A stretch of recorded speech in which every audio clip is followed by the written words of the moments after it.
Karong utuan ibalik na punta din sa Barangay 22-C aron makita nato ang mga projects na ongoing nato susama sa atong repair and rehabilitation sa ilahang seawall diri dapit sa Baybay. And of course, nagimamat po kita sa atong mga katawhan dinhi. And labi na ang atong mga kaigsunan na natagaan nato CRK. Ang CRK project nato din sa Barangay 22-C na aduna kitay duha ka grupo na atong gitabangan. And of course, nibalik po ta din sa Barangay 22-C aron maghatag kita og kining Oplan Kamao sa Kabataan, Search for Junior Pacman and na project nato para sa atong mga kabatanunan. And pagkuman sa atong kalambuan, mao kini ang next natong ihatag nga kalingawan para sa atong katawahan dinhi sa buong barangay. Maghisgutag kalambuan diri sa imong barangay. Pila ka tuig gani ka nahimong kapitan diri? Nahimo ko kapitan 1982 up to 2007. So supposed to be 25 years nahimo ko kapitan sa Barangay 22-C. Kining halos tanan nga proyekto diri sa Barangay 22-C, mga dinagko nga proyekto gikan kay Speaker Nograles. Sama kining covered court nga di niadto yung taon wala jud kapasidungan sama ani. O mga kabatanunan nalipay sa tanang okasyon ginahimo sa barangay dili na magagamit sa ilang covered court.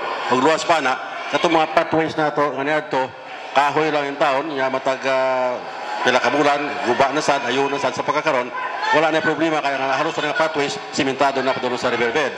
Ug sa ako na ebaluan karon ongoing ang ginahimo karon nga worth 20 million nga sa seawall na nasakupan po sa Barangay 22.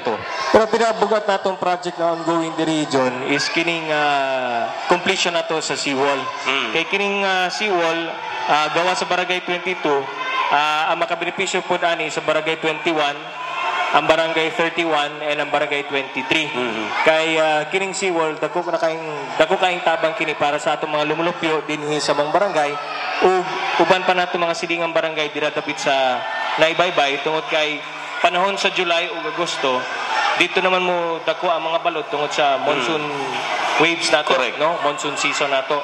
Kapag trabaho diya sa seawall, makasulod lang ang contractor pag low tide. Pag high tide, di gud makasulod ang mga dako nga mga equipment.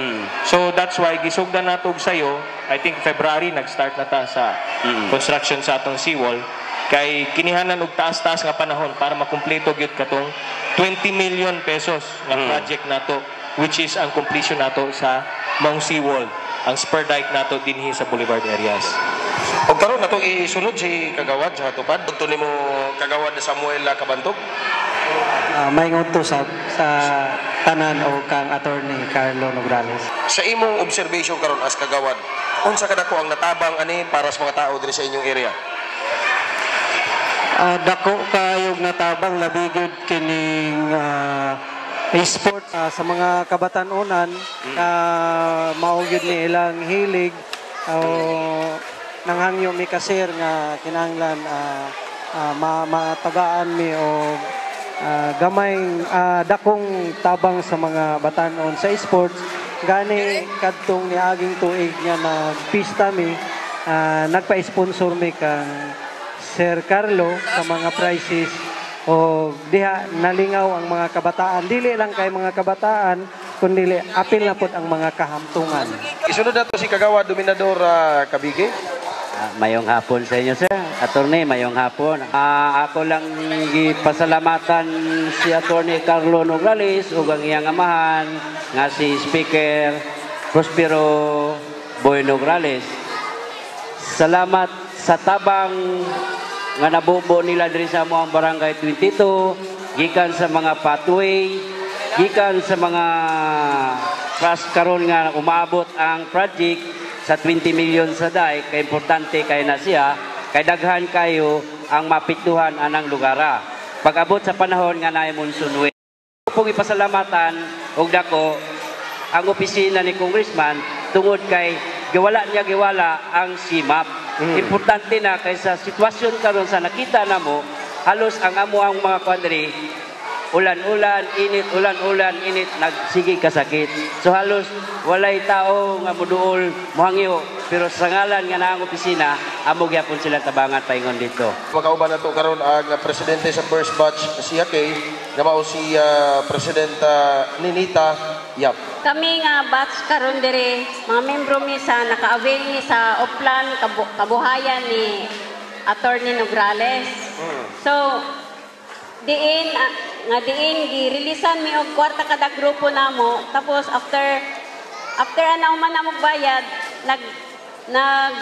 murag nagtugod ni nga nami second level. So akong gitimbrahan karon ang atong mga kaubanan diha sa DSWD para i-check up nila kung tinuod gyud ba na na-impasse na ang duha ka grupo o pwede na ba sila mo qualify sa level 2. Kung okay na tanan i-launch na natong level 2, wala may problema. Og sa tupad ang presidente sa batch 2 mao si Mrs. Maria Lourdes Joseph. Former kagawad nato sa Barangay 22. Kami, akong mga grupo, aniya gani dire, nagakuan yun sila kay, nagaasa yun mi nga adunay nga second level nga pagahimuon. Pasalamaton yun kaayo mi nga kami naka-abil mi sa Kalambuan, Uplan Kalambuan. Busa ninintanan no, kami okay kayo sa pagbayad namo. Active kayo ang akong mga membro. Ma'am, gawas anang ko mangutana ko sa imo, gawas ana siya kay dati magang kagawad sa mga proyekto ni Attorney Carlo Nograles, infra, duga nga ba ng siya kay karon. Unsay tanaw nimo sa mga tao diri sa inyong barangay? Nalipay ba gyud sila ni ana nang mga ay oo, dako kayo galipay nila kang Congressman Nograles kay daghang kayo mga proyekto nga nahimog yun diri. Muna ang mga tao maghandom jud niya kanunay. Naunta nga labi na kay pinagi sa pagsuporta gyud ni Attorney Carlo Nograles nga wa gyud mi pasagdi diri sa among barangay 22. Natin ako ang akong katupad sa siya Ate Aida. Nagpasalamat gyud mi sa imo sir, labi na tong sa mga unang panahon, at tambal, magipanghatag nimo.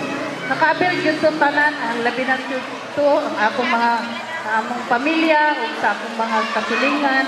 Nakabil gyud sa sila mo ato. Daghan gyud kayo salamat sir sa inyong gipanghatag. Of course, ang kataban niya si Ma'am Gloria Villahermosa. Nagpasalamat sa ko kang Attorney Carlo sa ilang gihatag sa mo ang kami mga DSW katong gihatag ni Attorney Carlo sa mo na BP. So makatabang yapon ni sa mga kabarangay namo.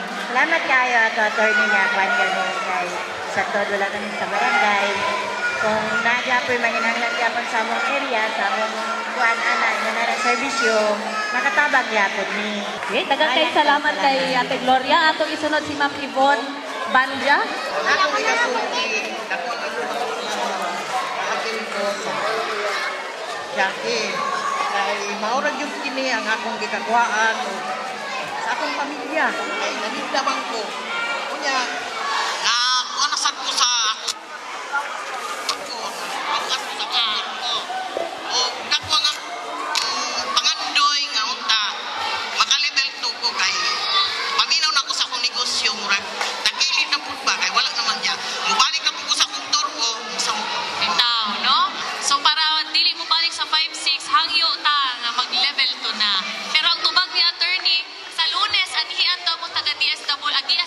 coordinator kay endorse mo.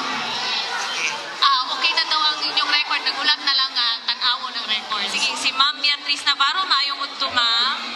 Maayong udto sa inyo labi na yung kay Sir Carlo.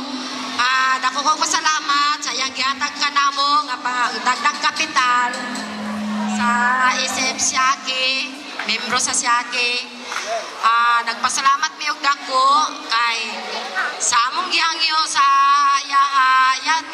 yaming tadunggan. Wala, dako among pagpasalamat kay Sir dire sa Barangay 22 nga wala min yang pasagdi sa parata sa amo ang panginabuhian. Ang mga scholars din mismo sa may Barangay 22 Dashi. Unaon ako si Jessard Nel Vargas. Usa ka second year student sa USEP. Jessard Nel, kumusta ba ang imong pag-eskwela karong panahon na? Sa karon kay okay man ang ato ang studies karon. medyo natay kina-pop up na mga requirements, pero pasalamat jud ko kay sa tabang sa to ang ni Attorney Carlo Nograles, makaskwela